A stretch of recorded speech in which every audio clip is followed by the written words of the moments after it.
Hey guys, welcome to Franchise Tag Mock Draft number 2. I am Gabe with Franchise Tagged, co-host Elijah over there, and we are going to be going through a full first round mock draft with trades, doing everything kind of as if it was real almost. Wow, crazy. The only thing that we won't be doing is going super in depth on the draft compensate or on the trade compensation, because likely, very likely, it's going to be just draft picks shifted around, maybe a second and third thrown around to move up in the first round, whatever it may be. And as it's only a first round mock and not a 2 round mock, I don't feel like it's super necessary to be super accurate with what is being traded. Yeah. Um, but yeah, Yeah. kicking things. Whenever we get into longer drafts, that'll be something we actually care about. But right now, no. Yeah, kicking things off with the Bears at pick number 1. We have them going Caleb Williams, quarterback out of USC. Last mock, we were still on the Justin Fields train. And then, the Chiefs winning the Super Bowl with their weapons at receiver makes it really difficult to argue for building around a quarterback who hasn't proven to be successful without weapons. So, unfortunately, it would appear that Justin Fields' time in Chicago is done. But Yeah. they will be likely to land a pick in either the later first or early second round for the man, and they'll land their franchise guy in Caleb Williams, ideally, who will be stepping into a much nicer situation than Fields was. Yeah. And I think another thing to point out is just that cap situation with the rookie contract reset, getting Caleb Williams. I think, honestly, that might be the biggest factor in moving off of Justin Fields, not even how he's played with the team as of late. But at the number 2 pick, the Commanders are sitting here, and without Caleb, we're going to have them take Drake May, quarterback at UNC. He's pretty much the consensus quarterback, too. And I think Washington needs a lot of things, but quarterback is at the top of that board for positional value. Especially sitting at 2, you don't know if they're going to be here again next season. And honestly, Drake May would go into a pretty decent situation. He'd have Terry McLaurin, and he would have, an at least okay defense. I don't think they're crazy And, good, but I know they've and an got some okay standouts. O line. Like Yeah, they I think got made to look a lot worse with Sam Howell's play. yeah. Uh, but yeah, I think Drake May would love to go somewhere with a bona fide wide receiver 1 already there for him, ready to help him develop. I think that's something that a lot of rookie quarterbacks need. Yeah. And unfortunately, as we move to the 3rd pick, that's something this rookie quarterback won't exactly have. We've got the Patriots taking Jaden Daniels out of LSU. Uh, as the resident Patriots fan, I feel like the Mac Jones experiment has failed. They haven't given him a position to succeed, and it's kind of killed his confidence. And I think that's killed any ability that he showed in his rookie season. Um, It'd be amazing to take Marvin Harrison Jr. here and just build up the team a little bit more before you throw a rookie quarterback in the mix. But new quarterback or new head coach plus rookie quarterback is a combo that seems to be loved league wide. So I would bet that that's the way that the Patriots are leaning. There's been some reports that they may go free agency with the quarterback, but I think if Jaden Daniels is on the board, they'll probably take the shot on him. I don't know if they'll be this high in the draft another time, and the quarterback talent in next year's draft also isn't spectacular. So I think passing on a quarterback here would end up hurting them in the long run. So we've got them taking Daniels. Yeah. I don't think there's any free agent quarterback that would actually put them in a better situation. I think you pick up a free agent quarterback and you're just setting yourself to be back here next year. But with the 4th overall pick, the Cardinals are going to be selecting Marvin Harrison Jr., wide receiver out of Ohio State. This is basically the most like consensus spot I've seen him go. Um, if not Patriots, then here. But usually I'm seeing top 3 quarterbacks as the top 3 picks. The Cardinals, they are lacking some weapons. They may not re-sign Hollywood Brown. So I think with a healthy Kyler entering next year, pairing him with Marvin Harrison Jr., this is going to be an improvement to the squad, definitely. Yeah, And and then, real quick, but I know last mock draft we had them taking a tackle, and uh, I think that if they kind of address Paris Johnson's issues in free agency by moving him back to his normal position and then bringing somebody in to fill the void, I think that'll go a little bit better for them on the O line, so they won't have as much to worry about there. Yeah, I think that just from what I had seen a couple of months ago, I was feeling like Marvin Harrison was a top two player in the draft. So, you take away positional value, and they already have their quarterback. This is a great pick for them, Yeah. regardless of like tackle help needed. Um, Next up is the Chargers with Brock Bowers, tight end out of Georgia. The the, the argument we kind of saw in the comments of last mock draft was that Bowers is a tight end. They need wide receivers. They're going to be missing Keenan or Mike. They're either going to need to make some cap moves. They might need just their agent out kind of thing. Um, I think that with like neighbors on the board, that's still kind of a question mark. But Brock Bowers plays a lot in the slot, so when you have a tight end that can attach to the line and also kind of line up wide to be that bigger, like slot type tight end, he's a overall great like weapon to be moved around and used however they need him. So you know you can still develop Quentin Johnston and still have your older guys playing on getting good play time on the field. You're not having to like force neighbors in there some way, and I think this sets them up best, especially with the Mike McDonald, or no, sorry, wrong name. Um, Sorry, Harbaugh. Sorry, the Harbaugh hiring. The he likes his tight ends. He likes getting some usage out of his tight ends. So I think he's definitely going to be leaning Brock Bowers here. Yeah. Moving on to 6, we've got the Giants taking Malik Neighbors, wide receiver out of LSU. With the Chargers opting for Bowers, it leaves the Giants in a perfect position to take a bona fide wide receiver 1. Obviously, quarterback is kind of an issue for them, but at the same time, I maintain what I said in the last video. They have not seen Daniel Jones with good weapons, and I think that kind of giving him a shot with the top 3 guys off the board at quarterback, it just makes sense. Giving him a wide receiver that can actually do things, as opposed to just putting some future burger flippers out there, uh, and expecting them to carry them to success. I think this is the best way to go about it, especially with the remaining QBs not having first round grades from a lot of teams. And even though quarterback looks a little weak in next year's draft class, if they're bad enough with Daniel Jones, they can take whoever they want. So Yeah, I like the that's Neighbors pick here. and especially move off of that contract of Daniel Jones has. Mhm. Um, at the number 7 pick, the Titans, we have going Joe Alt, tackle out of Notre Dame. They could go wide receiver at this pick, but with uh, Neighbors and Marvin Harrison already off the board, um, I think that they need to at least give protection for Will Levis to be able to throw to anybody. The tackles were definitely the weak point of that uh, O line last year, and Joe Alt definitely gives the like a stalwart tackle to protect him throughout the rest of his rookie contract. And I think that that's just a good move because they also have free agency to give him better weapons than Traylon Burks and an Adrian G Hop. So they don't need to spend the money on a tackle. They can spend the money on weapons and get a tackle in the draft. Yep. Moving on to pick 8, we got Dallas Turner, defensive end out of Alabama, going to the Falcons. The Falcons have a lot of offensive weapons, but their wide receiving core is kind of weak. It's Drake London and then not really anybody else of note. So it's definitely possible that they could also go wide receiver here. But again, I think with the top 2 off the board, picking a third wide receiver in the top 8 is a little bit of a stretch. And I think that having a new defensive minded head coach is also going to push them to go defense. And Dallas Turner is going to be a good edge rusher for them for the future.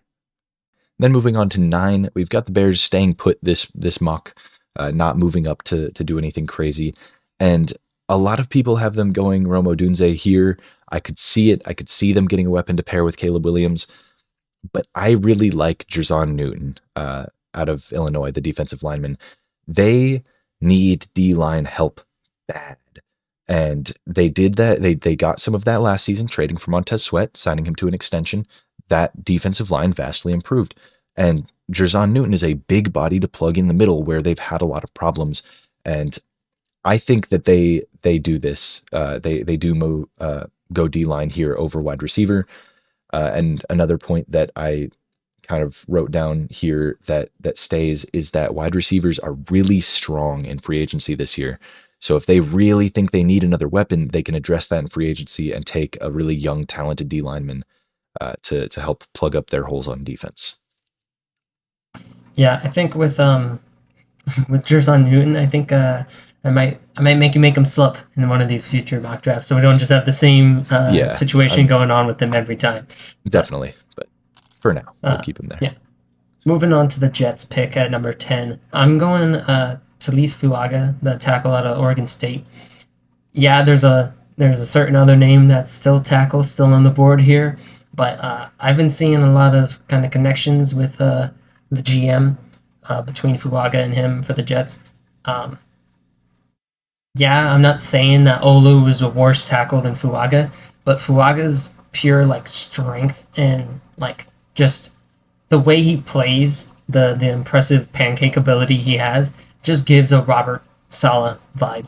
And so, we got to kind of make selections based off of, fit, but also not just going, top talent guy first off the board. I think that this is kind of just a vibe pick to fit with the team and the culture there. Yeah. At 11, we actually have our first trade of the mock. We've got the Jaguars trading up with the Vikings, which means the Vikings are going to be moving down to 17, where the Jaguars are. And that move up is to take Rome Odunze, the wide receiver out of Washington. With him kind of slipping outside the top 10, I think the Jags see this as a perfect spot to kind of say, hey, we want to make a move. We want to give Trevor Lawrence a young weapon. We want to see what he can do. We want to keep him as our quarterback for now. And that's what they're doing here.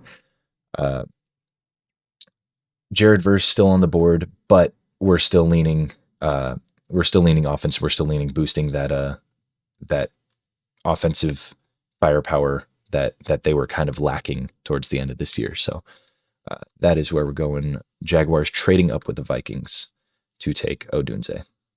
Yeah, and with a tackle still on the board, it's arguable that you could see them move up for Olu, but I think with that's also addressable in free agency. So where we just have them going a different route with this mock draft. So don't hate on us for the Olu slipping here. As it continues, because the Broncos at number 12 will be selecting Terrion Arnold, corner out of Alabama. They aren't in a great quarterback position. I don't know. I'm hearing so much like, okay, well, Russ is out as the guy, but I don't know how they feasibly do that with his contract structure. So, I'm going to need to see it to believe it for them to be committing to moving off of him and cutting him or whatever they do with Russ. So, yeah, I'm not going to have them reach on a quarterback when Russ just played like a rebound year after joining up with Sean Payton. If they did want to go quarterback, Bo Nix, Michael Penix kind of reaches, but they could do it. But Terrion Arnold definitely is going to be a good pairing with the other Bama corner they have. I think they're going to be pretty happy with that duo. And speaking of reaching on a quarterback, we have the Raiders going with Michael Penix Jr., quarterback out of Washington. Look, it's a reach. Plain and simple, it is. Yep. But in the position that the Raiders are in, they have solid O-line talent. Nothing crazy, but they have some stars. They've got decent-ass receivers with a stud in there, Devontae Adams. Yep. And they've got Josh Jacobs if they can retain him, whether through franchise tag or through re-signing. And then their defense, they've got a defensive-minded head coach who really got those guys to come together and kind of get hype and show up. So I think that they need a quarterback really bad. I don't think Aiden O'Connell didn't show, and I don't think he showed enough to prove himself as their starter for the next year. So I think they go with Penix out of Washington. They could also go Nix. I just have seen way too much recently with the whole Senior Bowl weekend of Nix not looking great and Penix not doing anything either to hurt or help his draft stock. So we're going to keep him here at the 13th pick. Yeah. I think again another argument that could be made for Jared Verse going here to kind of pair alongside Max Crosby, but they're going to be the team that reaches because we needed to make someone reach at some point. So they're the guys. Sorry about it. And at 14, the Saints see this slip and they nip at the bud to turn in the pick for Jared Verse, the edge out of FSU. This is kind of a mixture between an actual need and just another vibe-based kind of thing, because they were second to last in pass rush run rate, so they need someone to get after the quarterback on that D line, and he slipped all this way. He's a possibility to be like the top guy. He's not the first guy off. We had Dallas Turner, but he could be the top guy post first season. So we have him going to the Saints here. 15, we've got the Colts taking Cooper DeJean, the white boy out of Iowa. The Colts position is white boy. The Colts need corners, and if they opt for Cooper DeJean, Nate Wiggins, Kool-Aid, any number of guys they could go with, but it's just a vibe thing at this point. Indianapolis going with Cooper DeJean, it just makes sense. Also, he's good enough that he can play at any of the defensive back positions. So if they need to plug him in at safety, he can do that. If they need to plug him in the slot, he can do that. And if they need somebody to lock down on the outside, he can do that. So I think they're going to value that versatility over, say, a really hardcore lockdown outside corner that may struggle in the slot or at safety, with the nature of their secondary not being a super strong unit. And especially with Kenny Moore kind of being a possible free agent. If he does go to free agency, then Cooper can fit in really nicely on the boundary. If he does stick around, then Cooper's a great slot safety, other corner piece. So I like the fit there, and it's not just because he's a white guy going to Indianapolis. And then next up at 16, where the Seahawks sit, we actually have them trading down with the Eagles, or rather the Eagles trading up. They see another corner off the board after Terrion Arnold and Cooper DeJean, and they decide, okay, now's our time to make a move.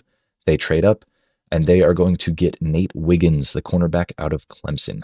The Seahawks really would be looking to trade this pick because their biggest need by far is interior O-line, and taking any interior O-lineman at 16 is a reach, and they could get some draft capital back in exchange for taking that interior O-line later. And then for the Eagles, they really need DB help. That was shown to us this past year in abundance. And the Eagles see Nate Wiggins as the third corner off the board. They could see him as the best corner in the entire draft. And they just, hey, Seahawks, we need corner. Let's trade. Let's make a deal. And they would go ahead and snatch up Nate Wiggins. At pick 17, this is where the Vikings had traded back the Jaguars. And following the trade back, they may be looking at a little bit less than they had desired on the board here left for them and for the DB position. But we have them drafting Kool-Aid McKinstry. They may not get the top guy of, the Terrion Arnolds, the DeJeans, the Wiggins, but they do get the top guy that they are happy with. They get that extra compensation, of course. We're not getting into the details of it, but the aggressive blitzes that Brian Flores sends, he needs DBs to be on the back end to hold it up. So it's hard to have them go anywhere but DB, despite the trade back and the kind of lessening of talent that's on the board because of the trade back. We have them sticking there to kind of make sure they at least get somebody. And then next up is pick 18, the Bengals. We have them going Brian Thomas Jr., the wide receiver out of LSU. Do they need O-line help for Joe Burrow? Yeah. Have they needed O-line help for Joe Burrow in the past? Yeah. Have they drafted an LSU wide receiver in place of that O-line help for Joe Burrow in the past? Yes. So, after seeing the Olu-Fashanu slip this far, I know everyone might be really angry at this, but they're going to be doing what they've done all along and taking the weapons for Burrow over the priority for an O-line for Burrow. Tia Higgins and Tyler Boyd are both pending free agents. They will need someone to fill up those gaps, and I think that they could even grab a tackle in the second round because it's such a deep tackle class that the immediate need is filling in the spaces next to Jamar Chase, not so much the O-line. And then rounding off the teens picks at 19, the Rams are going to be taking Olu-Fashanu, finally ending the slip. They got a lot better on the O-line pretty quickly after Andrew Whitworth retired, but they still need to add some youth to that group. So they need to protect an older quarterback. This isn't so much that you need to protect the young quarterbacks like we spoke on with Levis and their tackle selection. You need to make sure the quarterback doesn't die. And I think that you don't reach for a quarterback successor here in like J.J. McCarthy or anything, because it's pick 19 of the first round. You're not trying to unseat Matthew Stafford, who is clearly still playing some of his best football. You need to just be in the position to make a push for playoffs, and you need to be able to keep Stafford healthy to do so. At pick 20, we've got the Steelers, and they would be taking Quinyon Mitchell, the cornerback out of Toledo. I was kind of curious about a lot of these cornerbacks, and I didn't really know anything about them other than just name value. And so I put together a little sheet of stats. I won't be showing it on the screen, but I'm going to be referencing it right here. He actually had some of the best statistics of any of the corners on the board. He played the most games out of anybody at 40. He played the second most snaps at over 1,200 at corner in coverage. Sorry, second most coverage snaps. And then he allowed the lowest completion percentage at 45. He did allow 4 touchdowns, which was a bit closer to middle of the pack than at the bottom, but he did also have 6 interceptions, which is closer to the top. So, he played at Toledo. Yeah. All right, so get that out of the way. With all those top corners off the board, they would be taking a guy who has shown to be very good, but strength of schedule, obviously playing at Toledo, has a lot to do with why he's slipping and why he's not the top cornerback talent in the class, despite his stats being really good. So looking at a box score and looking at him having this completion percentage allowed, this many snaps, this many games played, and all of these great things that point to him being amazing. But you also got to take into account who he's playing against and who he's locking up and what their future looks like. If it's, 5th, 6th round pick wide receivers, or if it's, UDFA to grocery bagger wide receivers, So all of that taken into account, I think that pairing up another young corner across from Joey Porter Jr. is going to be great for the Steelers. They need some help on the DB front, and they'd be happy to land Quinyon Mitchell here at 20. And then at 21, we've got the Dolphins taking J.C. Latham, the O-tackle out of Alabama. It's a bit of an O-tackle slide heavy mock here, because I've seen a lot of Latham hype, a lot of him going in the top half of the first round. Yeah. But we hate offensive tackles. Sorry. It's more fun to take weapons, guys. Come on. And then Latham would be a nice addition to this Dolphins O-line. They do need to protect Tua. In the past, when they haven't been able to, he's shown that he can get concussions pretty easily. And J.C. Latham, playing right tackle in college, would look to replace Austin Jackson, their current right tackle, who didn't have a terrible season. But if they believe in J.C. Latham over Austin Jackson, then I fully see them taking advantage of having a good tackle talent available to them at 21 to protect Tua. Alrighty. And at pick 22, we have the Seahawks, who had traded back with the Eagles. So sitting here at 22, they will be taking their interior O-line with Troy Fautanu. He's an offensive tackle, but seems to be projecting to be more of a NFL guard. So we have them taking him to fill up the guard position. He's kind of sitting at a great position for them, because while they could prioritize the defense based on their new head coach, I think that positional need is kind of going to be the bigger factor here, because we have Geno, and we saw his performance last year, and he needs to be able to sit cleaner in the pocket to be able to perform better after that. And then at pick 23, the Texans have this pick from the Browns. Not a trade during this mock. This is just a previous trade. The Texans will be selecting Liatu Latu, the edge out of UCLA. I think that this could be a very dangerous duo to be setting a precedent for, with Will Anderson just winning the Defensive Rookie of the Year. They got their defensive minded coach.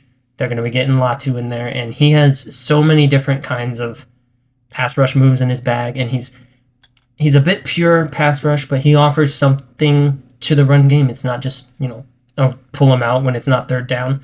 I think that you have a D line that can just disrupt any play call, any down and distance when you pair those two together. Another thing on him, if he isn't providing the run support help, obviously he'd be a great tandem, not just with Will Anderson, but to kind of be a rotational piece with Jonathan Greenard. And Yeah, they've got like a solid edge talent, but he's not like all-star level. So if they add in Latu, they could kind of rotate in and out and have some cool packages with those two guys subbing in and yeah. out. Get some more rest for the D line as well. Yep. Then at 24, we've got the Cowboys taking Amarius Mims, offensive tackle out of Georgia. It really is just best tackle available at this point. They're taking a right tackle to replace Terrence Steele, who had a really rough season, and at this point in the Cowboys cycle, they haven't determined the root of their problem, as they don't have a weak running back, they don't have a weak receiver core, they don't have a weak quarterback to their beliefs, and they don't have a weak defense. So Nice caveat what in do there, they do? man. What do they do here? I think they try to replace Terrence Steele, give Dak some more time in the pocket to hit CD, to hit Brandon Cooks, to hit whoever else they got, Kevontae Turpin. I'm sure there's another receiver that I'm blanking on, but for now, I think tackle is the move for them. Yep. Entering pick 25 for the Packers here. This is another team that's kind of like, you can't diagnose a single thing yet this early. We don't know the free agents, anything like that. So the one thing you can discern is that their interior O-line needs help. You're at the end of the first round. This is a good time to take interior O-line. So we have them going Jackson Powers Johnson, center out of Oregon. This is just simply a need selection. And I think that with this, they might get a stalwart for the center position moving forward for, Jordan Love's development as he continues to get better here. Yep. At 26, the Bucks would be trading down with the Patriots, or rather, I said it backwards again. The Patriots would be trading up with the Bucks to jump Sorry, the Bucks Cardinals, fans. jump the Cardinals, Sorry. and specifically jump the Bills and take Troy Franklin, the wide receiver out of Oregon. The Buccaneers have a lot of options, but I think they would end up ultimately trading this pick as long as they can retain the free agents that they value most. So Baker and Mike Evans. Dude, I don't know why I keep confusing him with Mike Edwards, the safety for the Chiefs, and Mike Williams, the wide receiver for the Chargers. I cannot say his name today. Anywho, Patriots trading up to take Troy Franklin. They need weapons, especially if they're taking QB at 3. So trading up when they see an opportunity to take a weapon would be good. And another weapon that I'm sure you wouldn't be thrilled to see going earlier than where you've got him is Adonai Mitchell. I could definitely see them opting for Mitchell over Franklin. It's kind of a 1A, 1B scenario here where they're just like letting the rest of the offseason play out to see who's the better option for them if they were to trade up to this point. Yeah. And then at pick 27, we have the Cardinals again picking, and we have them going with Braylon Trice, the edge out of Washington. The defensive-minded head coach finally gets a shot to take a defensive player in the first round. They got their hopeful tackle cornerstone. They got a wide receiver at the top of this draft, and they're finally going to be adding to a very lackluster defense and hope that they can pair him with B.J. Ojulari and manage to get some 2 productions out of the young guys so they can have some cheap, effective edge talent moving forward. At pick 28, we've got the Bills taking Byron Murphy II, the defensive lineman out of the University of Texas. The Bills in this upcoming free agency are set to lose all of their interior D-line depth. All of it. Not exaggerating. Rough. They will retain Ed Oliver. That is their defensive line. They've got edges and they've got Ed Oliver. So taking Byron Murphy here at 28 makes the most sense for them just because they won't be able to pay those D tackles. So they would have to have some mediocre to bad D tackles to pair next to Ed Oliver. Or you sit at 28, you take Byron Murphy, and you have a pretty formidable duo right in the middle. And then you've got Von Miller and Greg Rousseau coming off the edge. And that's just a really nice D line that is going to put fear in the hearts of Patriots fans like myself. So that's, the amount of people that they're losing in free agency is large, and especially on the defensive line. So beefing it up here makes a lot of sense. Yeah, and especially when they're going to be having such a cap situation to deal with, uh, they would be actually having some future burger flippers at the D tackle position, or someone else they drafted down the board here, if not Byron Murphy. But I think Byron Murphy we've kind of had a minor slip on from where I've been seeing him go. So glad to have them jump up and nip that. Next up, sitting at number 29, the Detroit Lions. The Lions would desperately need to make an addition to the defense, but they're instead going to opt to trade back with the Chiefs, who are Super Bowl winners, but saw a horrendous regular season at the wide receiver position with almost 40 drops from that position.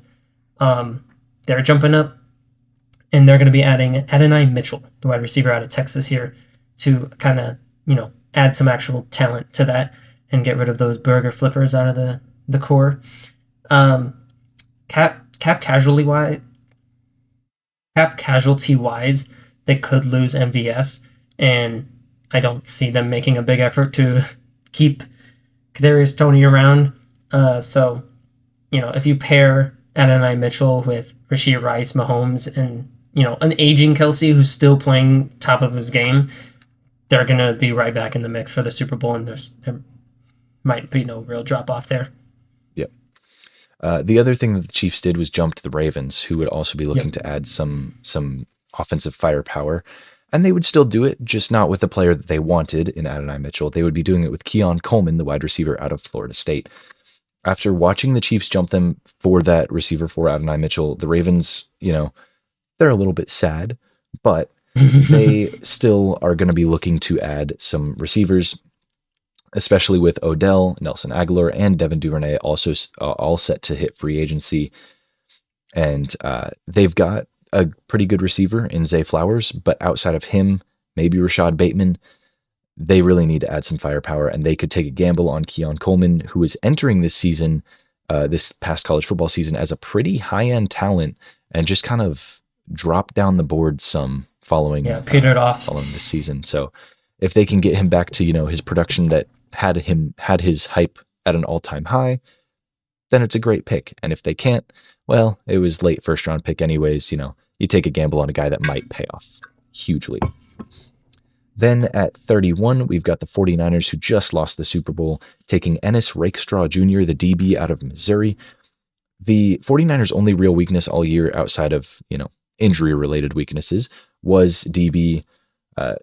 Whether Diamador Lenore was or wasn't the cornerback they needed at CB2 across from Charvarius Ward, they would look to add another corner to the mix with Rakestraw, and Rakestraw over another name that might be coming up next pick, Kamari Lassiter, because he has a little bit more versatility to also play a little bit in the slot, a little bit on the outside. So if Lenore ends up really wowing the 49ers in camp and shows them that, he does deserve to be the boundary corner too, then they could play Rakestraw in the slot. They could move him around a little bit, and he'd be some good depth for them.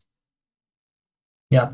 And then, as you alluded to, the 32nd pick, the Lions, who after their trade back, is going to be Kamari Lassiter, DB out of Georgia. So they got their slot guy. They don't really need an Ennis Rakestraw type of guy after having Brian Branch selected last year in the draft. So taking a kind of pure outside talent, like majority of his snaps, I believe, were on the outside. Well, for Rakestraw too, majority of his snaps were on the outside. Majority, but like Lassiter had almost none in the slot comparatively. So they need someone on the outside. They suffered greatly. I saw firsthand every single week the DBs not doing their best. So need a DB2, corner 2 rather. So they're going to be getting the necessary talent there at the end of the first round. And that there concludes the first round mock draft with trades for us. Yeah. The only things that may change is just depending on what the Justin Fields situation is. If they're able to swindle a first round pick out of somebody for him, then obviously Swindle. some of this will change, and then the trades are all obviously just hypothetical. But I feel like this is a pretty reasonable mock. So definitely down in Yeah. the comments below, let us know your thoughts. Let us know what your team is. If you agree with our pick, if you like the fit, if you don't, if you hate us, if you think that we're stupid, Yep. let it all Got out. plenty of those comments last time. Bring them on. We Lay did. them on, We did. baby. We did. But in all seriousness, a lot of good support on the first mock draft video. Bringing it back. Hope to get some similar support. Hope to hear a lot in the comments about certain fits, about certain reaches and certain drops we had going on in this one. Cough cough. Olu Fashanu. Cough cough. Yeah. Definitely in that first mock there was a lot of there was a fair amount of like, oh, you're stupid, how dare you have Marvin Harrison going at 1. But there was also a good couple interactions where it was, hey, I'm a fan of this team, I've seen this pick happen a lot, so I don't disagree with it, but we really need this. And then we look into it and it's like, damn, they really do. And that's what happened with the Seahawks. So definitely some just that extra info kind of, you definitely have an impact on our future mock drafts by giving up, some of that insider info, because we're not super in tune with all 32 franchises. So we make the best with the knowledge we have, and offering up some more of that in the comments, much appreciated. As always, stick around. We'll have some more mocks coming out in the semi-near future, a couple weeks out, more than likely. Trying to stick to a bi-weekly schedule for these mock drafts as a kind of, will they actually stick to it? We don't know, but that's the goal. That is the goal. It's always the goal. As always, y'all take it easy. Keep up the interaction in the comments. Deuces. And deuces.